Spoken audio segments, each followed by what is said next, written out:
Welcome back to our study of John's Gospel.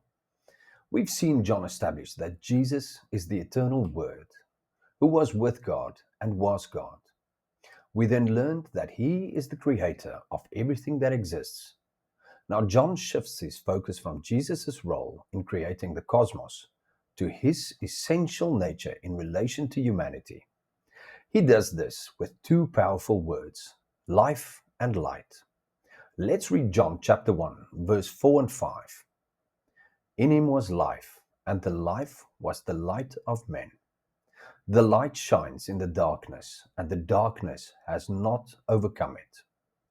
At first glance, that statement, in him was life, might seem simple, but the specific Greek word John uses here is incredibly significant. In the New Testament, there are several words for life. Bios refers to our physical, biological life. Suke refers to our soul life, our emotions, intellect, and will. But John uses the word Zoe.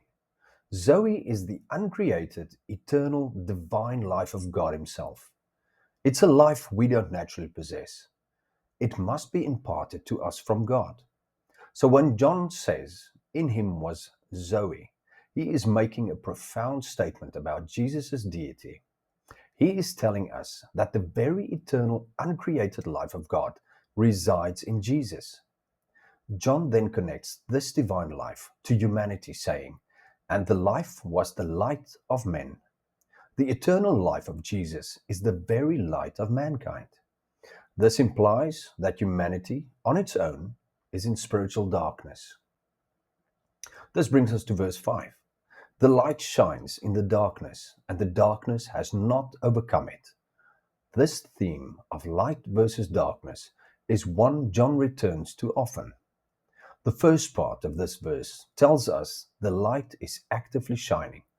Jesus gives us this light of life, and as believers, we are called to let that light shine before others. But it's the end of the verse that contains such wonderful news. The darkness has not overcome it. The Greek word for overcome means to take hold of something, to possess it, to control it.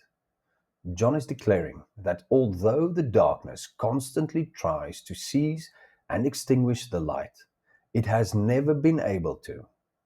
Whether for intellectual reasons or violent ones, the darkness simply cannot get a hold of the light, and it never will.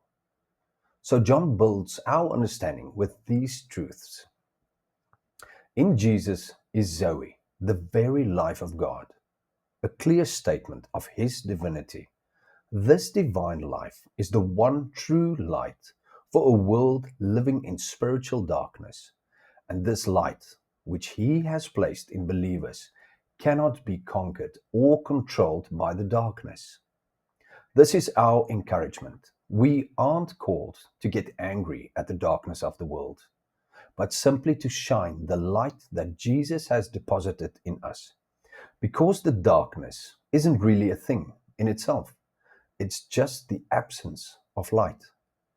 When we shine, the darkness has to flee.